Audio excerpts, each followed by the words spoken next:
Okay, Kristi, can I read you something? Well, yeah. Okay, so for episodes number 35 and 36, which everybody hopefully has seen, was a very real, authentic, up close and personal look. And our probably most profound, unsolicited review came in. And I hope she doesn't get upset with me for reading this, but it's all coming clearer to me. I can now see for miles. Liz and Kristi are amazingly awesome and the greatest podcast ever. I've learned so much. You two are always ahead of the time, yet light years into the future, and reading the tea leaves, diagramming the future, and saving the world. Today I got to listen to 35 and learn so much. You two are maybe the most compassionate, intelligent, lightning quick, and real people I've ever known. Bless you both for giving two shits about humanity. Love the program. Love that KK is healthy. Love that Liz is now a Texan. And you all rock and will blow up the podcast world. And I think for being here in this moment, thank you, Sandra, for your lovely review. Anybody who'd like to go and leave us one on Apple or Spotify or any of those places as you're subscribing, go ahead and leave a review. Where people, it's one of those reoccurring conversations we've had since doing this is, how do you make sure you're getting in front of that right audience and people who you feel like you're going to make a difference to or leave an impact with. And it's just sharing that message because with AI taking over, it's harder to get ahead of the curve.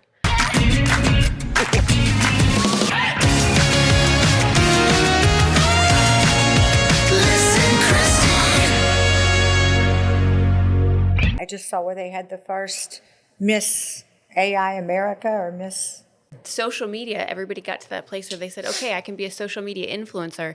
And now before you know it, companies are leaning more towards AI created social influencers because it's all within a computer software button. I can create the perfect digital host. I can create the perfect digital ad. She can say and do and be all the things I want her to be. And I don't have to utilize a real person. So we need to give more feedback to real people who are. Doesn't that seem bizarre like that's happening in our lifetime? It's happening. It's happened overnight. At lightning speed, yes. Right. It really probably hasn't. It's been around for... Well, Sinclair was here this morning as we were trying to get her to, come on pod with us. We were like, come on, tomorrow's your 18th birthday. I mean, we know you have a wealth of advice you want to offer anybody. And then we said all the things that we wanted to talk about on today's podcast. And she's like, yeah, I'm out on that one. But she was talking about all these different digital tools and things that she was signing up for. I didn't know what half of them were. Yeah. And I was like, do I ask? At what point do you say, okay, I'm so far out of the loop, I don't know where you fit in with that social media phenomenon? I have no idea, but things are changing. Things are changing so much. I remember Coley, my cousin, called me. I had a problem about something, and he goes, I just went in GPT and told her your problem. You want to know what she had to say? And I was like, who?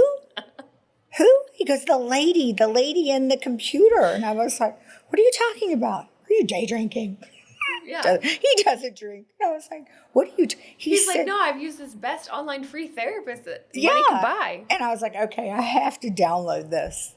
And I just couldn't get over. And then it seemed like it started popping up everywhere. We went to that conference in Los Angeles, and the speaker was like, look at all the different things you could do. Well, and I'm not ashamed to admit that I went on to one of those AI robot creator, and I was like, let me see if I can make a nude OnlyFans model from one of these AI companies. And bet you it won't be any time before they start doing No, that. they are already doing it. Men and women, but there are, yes, people who are already creating AI people to be, in the pornographic industry.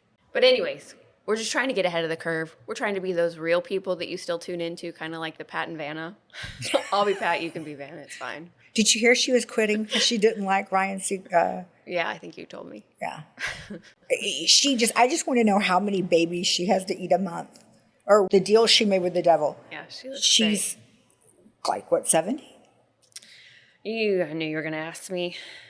It's one of the things that we fixate on is how old is somebody? And for Kristi, how tall are they? Right? Yeah, Vanna it's just White. Odd when you meet people and there never is. We were talking about Mark Wahlberg. Yeah. And I said that I had seen him in Beverly Hills and how small he was. And I was really surprised. And the only reason he looked somewhat of a reasonable size is he was standing next to Al Pacino, who's like, I promise you not 5'3". What? Yeah. Huh. It's just something I guess I've never paid attention to. Yeah. Al Pacino is very little. Very kind of orange. Well, Vanna White is 67. Oh. But Well, she's killing she is a goddess. And that's one of the things I feel like you get a lot of questions on is like, tell me more about your skincare. Tell me what you've done to prevent the aging process. Or, and so we're talking to Sinclair about all this as, you know, she's getting ready to leave for school and she's having hormonal skin and all this stuff is, you know, you've got to do a lot to take care of it. But even at 18, we said, what are the kinds of things we wish we knew at 18 as she's leaving for school that we know now? Because it's a lot.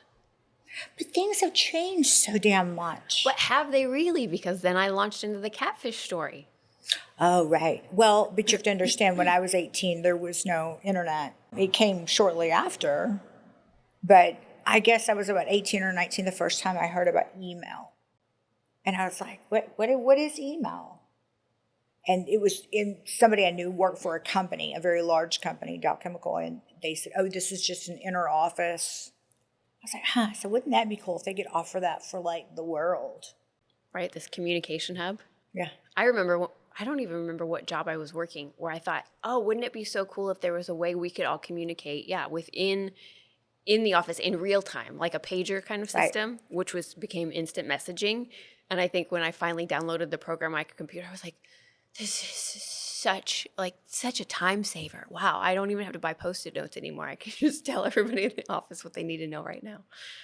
And it feels like it was yesterday. It does feel like it was yesterday. Like I went on a Reddit board the other day, and it was like, what was it like being on the internet in the 90s? I was like, you act like we pulled a crazed supercomputer with a horse and buggy. I mean, it was dial up, and you'd have the modem. And you had to pay per minute. Per minute. I remember doing chores at my mom's house in exchange for being on the computer. And I started staying up all night because that was the only time she wasn't awake to monitor my computer hours. And it cut in the phone line, so she couldn't take any calls if I was on the internet. So I was like, I have to wait till 3 o'clock in the morning to watch my old Deidre Hall clips. If people had a dedicated line just for the computer. That's what I think I got for my birthday that year. She got a second phone line, so we didn't have to fight about it anymore. That was the cat's meow. Those AOL discs, they were everywhere. Floppy disk? Floppy disk. They would try to get you to... Okay, so we have to talk about, I don't even know if you'll remember this or what kind of era it fell into, but do you remember the Oregon Trail game on the computer? Like that was like your first computer class was learning how to just work the keys, and they had this game called the Oregon Trail, and it was basically a wagon and buggy, with all of us talking like, okay, we got a Twitch computer, we got a Twitch account, we're set up to download Stream, I think, to download PC games. We said in the first couple episodes we are going to be twitching, and here's the disclaimer, we're about to be twitching. We don't know yet what. So if you're somebody that's watching that is a video gamer and you do PC games. But you don't have to do video games on there. You don't have to, but if you want to appeal to the video gamer audience. Okay, and I was very, very surprised when I started reading Twitch's, you can't do this, you can't do that. You can't even show feet. You're not supposed to show any cleavage. Here's a Timber, who has been a previous guest on the pod, who invented the amazing software that is 3D and integrates into schools. Speaking of AI. Yeah, speaking of AI, exactly. He's phenomenal. If you didn't watch the Timber episode, go watch it. But he's a gamer, and he's so well advanced at what he's done, creating this 3D software for schools and companies because of his video game knowledge. So I called him, or he called me. And we were chatting the other night about Twitch, and he's like, yeah, but here's the deal. If you're going to go on Twitch, you have to figure out what's your angle, right? Like, are you really going on there to be a video gamer? And if so, what video games are you going to play? He said there's console gamers, which is in and of itself a very particular thing. And then there's PC gamers. And I said, no, Kristi bought a gaming PC. And he's like, I build those, right? And I said, yeah, we didn't have time. This was an Amazon urgency kind of night. So she just did it. She did the thing. Here's the processor that he's like, okay, fine. You guys can be basic. It's okay for now. And I said, but Kristi said, you're not allowed to show your feet. on Twitch. Is this true? And he goes, oh, yeah. And I was like, okay, am I missing something? And he's like, Alissa, when men start to admit that they get aroused by cheek and collarbones, the whole internet's just going to have to shut down. And I was like, wait, what? He goes, there's a whole subworld, and it's probably much larger than you think, of men. I don't think about it. So you're right, it is larger than I think. Men who have fetishes over feet. And I was like, I said, but you can, he's like, but yeah, you can sit on there with your cleavage showing, that's fine. Things have at warp speed. I think now about like vaccinations that you have to have. Now they send a list from college, send with this, don't send with this. It just blows my mind that this is, we saw somebody do a thing the other day, this is your life, and then tearing off how far it's gone. Yeah. So then you or checking off the boxes. Right. Checking off. And basically, by the time they got through cutting down this tape, there was that much. He goes, so basically, you've got this much time left.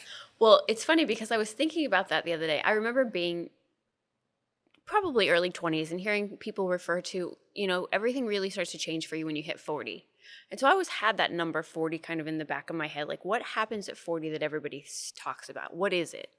Like, am I going to feel it? Am I going to notice it as much? Because I feel very much 12 a lot of the time, like mentally. Not, just I hang out at 12. I want to go roller skating and sing like Julie Andrews in a field of flowers. But the thing at 40 happened for me. And I think what that is for years I always conceptualized the idea of the afterlife or death or like what happens, like then you're just dead, right? And I don't know how I'll ever be ready for that moment. Like, how will I ever I'm so young. I don't want to even see it coming. I just want to live. I want to do things. But as you watch the world evolve, there becomes more of this internal dialogue of, wow, I got to experience this at the height of when it was wonderful. And the future doesn't look so bright. And yes, on the evolution of human people, but also when you look at really what people's true values are and the message that's being carried forward about how we treat people, it becomes very scary. And I think we've encountered more people who felt the weight of humanity in a way that takes a toll on their emotional well-being. And for me personally, I'm like, I don't want to see what America looks like in 2090. Like, I don't. Because... See, I look at it more as half full. I look back in what seems like literally less than 10 years ago, the internet even began. Look at all the opportunity that people have going forward. People have become billionaires that were driving cabs from Bitcoin. I mean, I don't personally use Bitcoin. I don't get it. But what I'm just saying, there's opportunity. You see these people that, immigrate over here that say, I'm from London or Dubai or Mexico, and I've come here because this is the greatest country in the world. We're a little rough patch about the past decade. But opportunity to be healthier, wiser. Absolutely, live longer and, to be able to travel, to do things. I mean, what the internet has opened up for people to be able to make a podcast.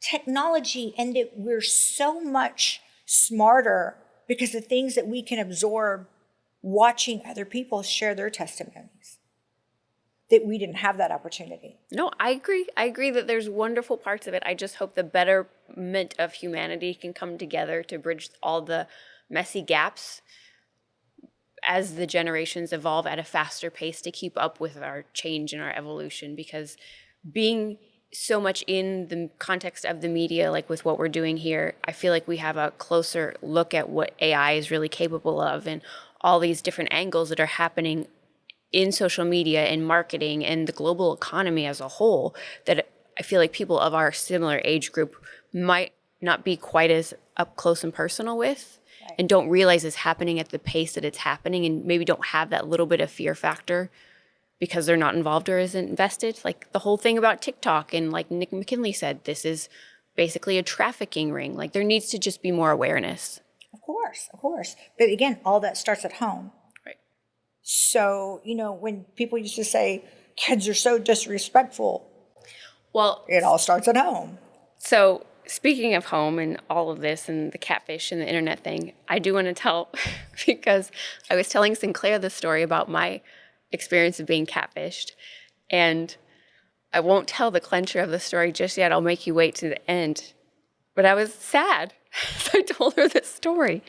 So But this happened this happened when it happened in 2004. So I was 20. And I had just discovered I was gay.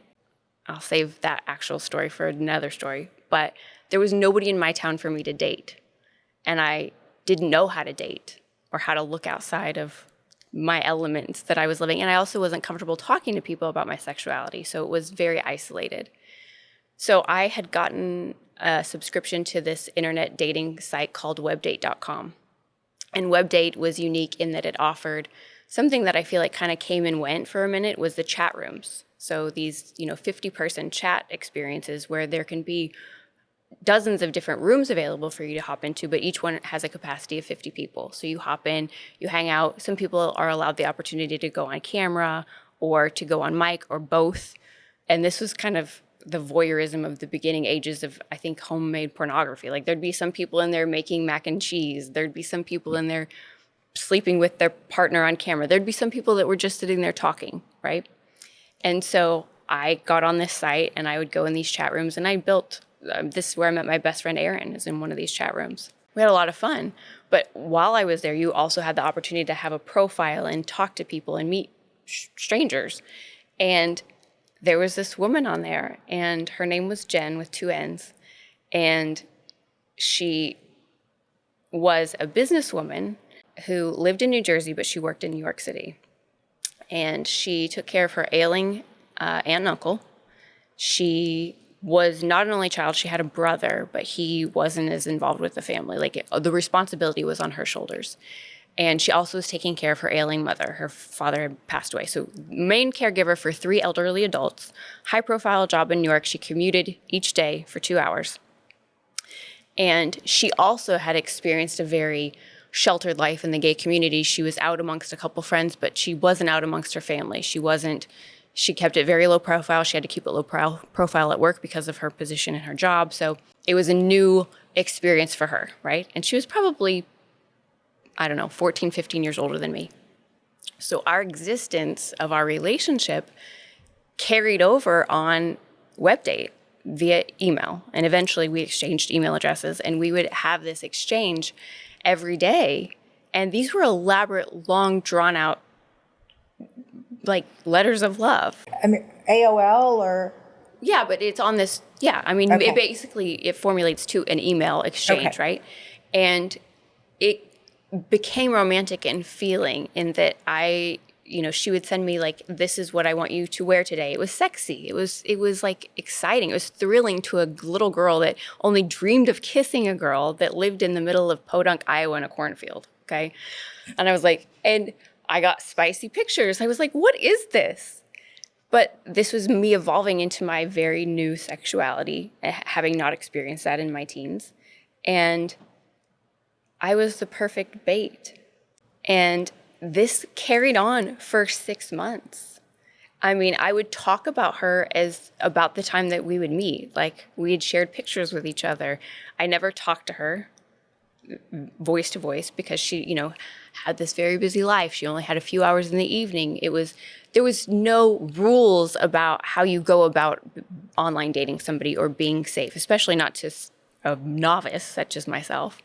And I'll never forget, I woke up and it was like February, and this had gone on 6 months. And she said, look, if you don't receive another email me by this date, this is what I need to tell you. And she came back to tell me that she was being sent away for an emotional retreat by her company because they had discovered her sexuality, and she'd had basically a breakdown over it. And I'm like, oh my God, I understand. Like, I get it, right? I get it.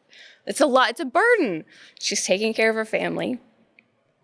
And if she comes back, it's kind of like an alcoholic coming back from recovery. Like they might not be able to be friends with the same group of people they were friends with prior to going. Like it all freaking made sense, right? And I'm trying to be a very empathetic person. So I was on web date one night, boohooing in the chat room, I'm sure, and flirting with this girl who's Erin, who's my best friend, and who's straight as an arrow. She placated me. She's this poor young girl, poor young dumb girl. And it was Valentine's Day, and I think I probably just flirted with her incessantly. And she had pity on me, and we spent that Valentine's Day talking to each other. And I told her about Jenn, and she goes, honey, this is not a real person. And I was like, no, of course it is. I have pictures. I have proof. She said, this is not who you think it is. And I said, well, before she left for the retreat, she did tell me that her very best friend, who has the same last name as her, he's the head of a security for a company out of, the Northeast. And that if I'm ever in a dangerous position, all I have to do is call this number and he'd come save me. And she said, that's who you've been talking to for 6 months. And I said, not a man pretending to be a woman. And she was like, okay, here's what we're going to do. So she came in, she saved the day, she did the whole setup, the spoof, and basically she engaged in a very similar to relationship with this person within the first 2 days of communication. And I just was like, wow, how easy was I just completely transfixed and bait for somebody for 6 months? How are people capable? And that was 20 years ago. I mean, I would have been chopped up and sold for salami. I never even knew it was a thing until the young college student, Manti Te'o, I can't believe I remember that, was up for the Heisman. And he had played all year, dedicating the year to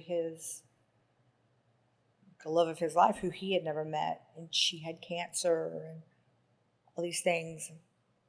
I think just rewatching a little bit of the Kathy episode, like the PI, private investigator episode, and what we talk about catfishing all the time, it's just having these real like it happened to me. And you know what the funny thing is it happened to me a second time with another man. I was more on guard, and he had the moral compass to admit it to me within a very short period of time. And then, he actually became a good friend. We're still friends to this day. I was like, you owned up to your shit. Yeah, but you just wonder what even goes in somebody's mind to say that they don't feel valid enough to get the accolades or the attention they think they deserve being who they are. That they have to, in their mind, you have a catfish right now. Oh, I do. But I always have somebody crazy. But yeah, this person, I'm trying to remember how we connected. He followed you on Instagram, and That's you were like, oh. Yeah. He said, hey, and he's following very few people. Right. And very high-profile billionaire. And I'm just like, I don't think he would. Well, we've had a wager going for a while because I asked you this morning, I said, should we talk about how many marriage proposals you've had? And you go, oh. But we've also had a wager going of how many date proposals you would have post-separation. And so for him to just come into your inbox, I was kind of like, oh, just put him on the list. Well, but I asked this person a few profound questions, and they were really quick with some great, detailed answers. And I was like, I don't know. And so then he ended up giving me a phone number. I gave him one test with one name. Yeah, who is this person? And he was like, oh. Yeah, and he said that guy's the CEO of this. It was somebody he obviously should have known the answer to, and yes. He gave you the first Googleable answer yes. to the question, which is like a big indicator. Same name, different person. And here's another thing that Catfish will do, especially the online ones, is that he tried to change your communication platform. So he wanted to get you off of Instagram Messenger and get you onto WhatsApp. Yeah. Somebody wants to weigh in and tell us why catfishers like to change, but is like one of the number 3 top things that will happen is they'll get you onto a different chain of communication. And all of his followers are bots. Like you can go on and tell all the people who follow him are just bots, which means they were purchased. But what I didn't understand is why he had the name of that company, which is very high profile, in his... I don't know. We're getting to it, though. Yeah, when we have time to catfish the catfish, Yeah, exactly. we'll let you know. In the middle of twitching. Oh, and the other thing, we've been working very hard on building a swag shoppable store for everybody. We've had a lot of people ask Yeah, about. those that follow us on Instagram. Yeah. They'll see like, what's up with the style show? Oh, well, that's different, the style show. So yeah, we'll have, hopefully by the time this episode airs, you will be able to log on to listenkristi.com and shop the swag store where you can get. Oh yeah, swag. Yeah, cups and shoes and T-shirts and caps and bags and all the fun things, Listen Kristi. But separate than that is the Liss fashion show. We haven't got the Liss and Kristi fashion show down just yet, but one of the things that kind of started our friendship was like the fashion stuff and organizing and just clothes in general. And with that being said, Kristi and myself both have years long of collecting luxury items that I've decided rather than keep and hoard and have all in one place that my physical self will never be able to wear, we're better off to sell those items and put the money to good use, either with Kristi's foundation, or I've always tossed around the idea of having another foundation that helps women and children, especially with animals in domestic abuse situations, that need to vacate those. And we've got some collab ideas going on with friends here who've been on the show that want to help do more like that kind of thing. You know, Brett was here dropping off flowers the other day, and he was like, I just want to do more. I just want to give back. So just know if you come to Instagram and you see the fashion show, I'm selling fashion on Instagram. Wow. That's my side hustle. I had made a list, and I said things that I could have told myself when I was 18. Find your passion and then learn to monetize it, which obviously you're doing. Other people's opinion of you is none of your business. Try to travel as much as you can. Always be grateful and give credit to those that got you there. The saying, sleep when you're dead, is absolutely stupid, because you should be rested and be getting 8 hours every night. Now, I know sometimes my 8 hours aren't everybody else's 8 hours, but you don't do good if you don't have enough sleep. It will all be okay in the end. And if it's not the end. That's all I've got. Before my daughter was born, like less than 12 hours before, I wrote her a letter. And, I'm going to meet you in less than 12 hours and all the things. This is how I'm feeling, and I don't know if I'm going to be any good at this, so please forgive me if I'm not. And so every year on her birthday, I write her another letter. So George Bush used to write letters to his kids, and I just thought I absolutely love that. And that's a dying art. Another thing at 18, get yourself good stationery and write the thank you note. Anything you want to add? Don't get catfished. Don't get catfished. Yep. No, I just think that, we've talked a lot about really making sure that we're engaging with the right audience for this podcast and for the right reasons. And so any feedback from you guys is imperative for us. So you can reach us at Estrogen at listenkristi.com. We're still kicking around the dating website idea. We're going to do the Twitch thing. We're going to have the swag. We'd like to get some more guests on the show in person and live and in their element. So if you're somebody that's watching and you're like, hey, I want to be on the pod, let us know. Let us know. I mean, we're reaching out to people who've either come into our lives or we've met along the way that just really cool people. It's been a huge learning opportunity, but it's also been a really just big connection blessing, And we have some exciting people coming up. We do have some exciting people coming up. Yeah, if I had to think about 5 guests for the podcast, it would be like dream guests. You've made one of them happen, and I'm like, that's crazy. I feel like being authentic and being honest is saying, you have to show somebody what you are before they'll take you seriously. So we wanted to get guests on, but get in front of the right platform and not that 26-year-old foot fetish boy from India. But that only happens when you share this with your girlfriends. That's true. Yeah, you build a community, and we're still trying to find our community, but we feel the love from a lot of different areas. All right. Well, We hope you've enjoyed it, and we'll see you next time. Say goodnight, Lucy. Good night, Lucy.